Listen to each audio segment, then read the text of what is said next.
एक तारीख जो आपकी पहचान मिटा रही है, एक कैलेंडर जो आपकी संस्कृति निगल रहा है और आप हर दिन उसे ही देख रहे हैं। क्या आपने कभी सोचा कि ये 1 जनवरी, 25 दिसंबर, ये सब तारीखें आपके रथुओं से मेल क्यों नहीं खाती? क्यों आपका होली, दिवाली हर साल अंग्रेजी तारीख पर बदल जाता है? क्यों आपके बच्चों को शुक्ल पक्ष, कृष्ण पक्ष, अमावस्या, पूर्णिमा कुछ भी नहीं पता? क्यों? क्योंकि आपने तारीख को तिथि से बड़ा मान लिया। आज वक्त है फिर से सवाल पूछने का, क्या तारीख आपके जीवन का सच है या तिथि? क्या आपने कभी महसूस किया है कि हमारे त्योहार अब अंग्रेजी कैलेंडर की कैद में आ चुके हैं?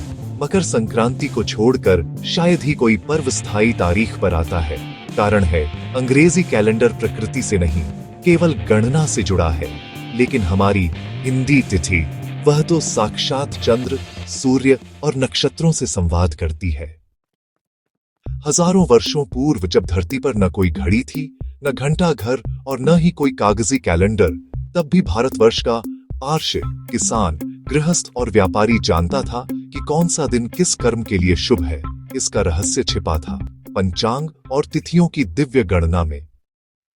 आज हम ग्रेगोरियन कैलेंडर के अधीन हैं, जिसे पोप ग्रेगोरी 13वें ने 1582 में लागू किया था। यह पूरी तरह सौर आधारित है। इसमें चंद्रमा की स्थिति, नक्षत्रों की गति या ऋतु परिवर्तन का कोई स्थान नहीं। परिणाम स्वरूप ये केवल समय को मापता है, जीवन को नहीं। जबकि हमारी हिंदी तिथि प्रणाली चंद्रमा और सूर्य की सापेक्ष स्थिति पर आधारित है। जब चंद्र और सूर्य के बीच 12 अंश का कोण बनता है, तब एक तिथि पूरी होती है। यही कारण है कि कभी एक ही दिन 2 तिथियां होती हैं। कभी आपने ध्यान दिया होगा, दिवाली एक बार 4 नवंबर को होती है तो कभी 26 अक्टूबर को। ये अंतर अंग्रेजी कैलेंडर की कमजोरी को दिखाता है, न कि पर्व की विश्वसनीयता को। और यही नहीं, हिंदी पंचांग ऋतुओं से जुड़ा है। हर ऋतु के अनुसार मास और तिथियां बदलती है। वसंत पंचमी का पीला रंग, श्रावण का हरापन, कार्तिक का उजास, ये सब पंचांग की सूक्ष्मता के प्रमाण हैं। जबकि अंग्रेजी महीनों का ऋतुओं से कोई संबंध नहीं। क्या आपको पता है कि एक वर्ष में कभी कभी 13 महीने भी हो जाते हैं? जी हाँ, इसे अधिक मास या मलमास कहते हैं। जब सूर्य एक राशि में एक पूरा चंद्रमास बिताता है और अगली राशि में प्रवेश नहीं करता, तब वह अधिक मास कहलाता है। इसका उद्देश्य समय समायोजन के साथ धार्मिक संतुलन भी है। अंग्रेजी कैलेंडर में ऐसा कोई प्रावधान नहीं। इसी तरह हर माह में 2 पक्ष होते हैं, शुक्ल और कृष्ण। शुक्ल पक्ष का अर्थ है चंद्रमा का बढ़ता प्रकाश, यानी ऊर्जा और शुभता का प्रसार। कृष्ण पक्ष घटता चंद्र, यानी आंतरिकता और तप का काल। इसीलिए व्रत, पूजन, विवाह आदि शुक्ल पक्ष में होते हैं, जबकि तप, संयम, ध्यान जैसे कार्य कृष्ण पक्ष में। हिंदी तिथि केवल गणना नहीं, जीवन का मार्गदर्शन है। किसी भी शुभ कार्य के लिए मुहूर्त पंचांग के बिना तय नहीं किया जाता। शादी, गृह प्रवेश, नामकरण, यात्रा, हर कार्य पंचांग से जुड़ा होता है। अब बात करते हैं जन्म की। हम सब अपनी जन्म तिथि अंग्रेजी कैलेंडर के हिसाब से याद रखते हैं, लेकिन वैदिक परंपरा में वास्तविक जन्म का निर्धारण होता है तिथि, नक्षत्र, वार, योग, करण और लग्न के आधार पर। उसी से बनती है कुंडली और उसी से तय होता है भाग्य। अब सोचिए, अगर आपकी अंग्रेजी जन्म तिथि 10 जुलाई है तो वो हर साल वही होगी, लेकिन आपकी वैदिक जन्म तिथि हर साल बदलती रहेगी। क्यों? क्योंकि चंद्र सौर गणना गतिशील है और वही असली समय चक्र को दर्शाती है। क्या आपने कभी अपने बच्चों से पूछा है कि उनकी जन्म तिथि क्या है? वे कहेंगे 20 मार्च। लेकिन अगर आप पूछेंगे तुम्हारी जन्म की तिथि क्या है, वार, नक्षत्र, तो वो अनभिज्ञ होंगे। यही है हमारी जड़ों से कटाव। अब आइए समझते हैं सबसे गौरवपूर्ण बिंदु, हिंदी नववर्ष। क्या आपने कभी सोचा कि हिंदी नववर्ष अंग्रेजी नए साल यानी 1 जनवरी को क्यों नहीं आता?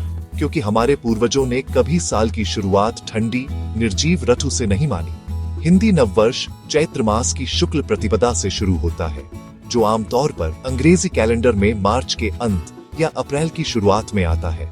इस दिन को चैत्री नववर्ष कहते हैं और यही असली भारतीय नववर्ष होता है। इसी दिन से वसंत ऋतु पूरी तरह खिल जाती है।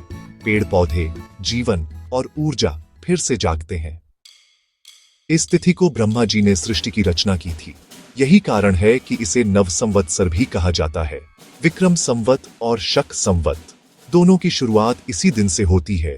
तो अब सवाल उठता है, क्या हम 1 जनवरी को नया साल मनाकर अपनी संस्कृति से विश्वासघात नहीं कर रहे?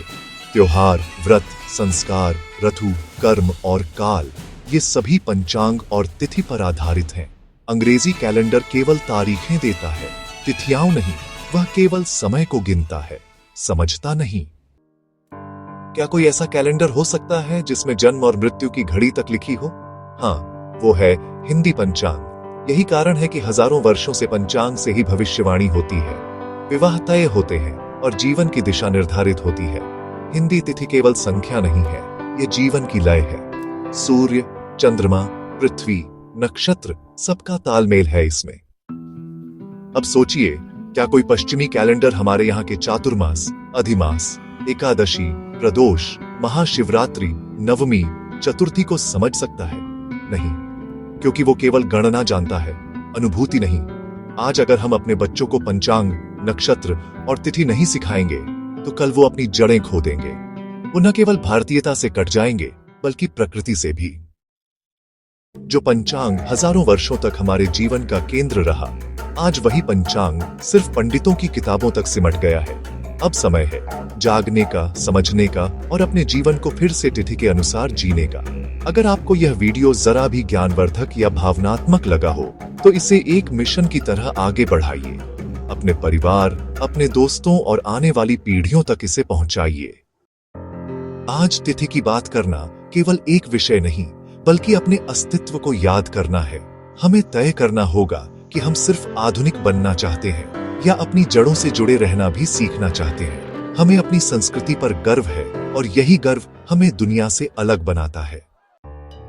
तो आइए इस परंपरा को पुनर्जीवित करें। आज से तिथि देखना शुरू करें।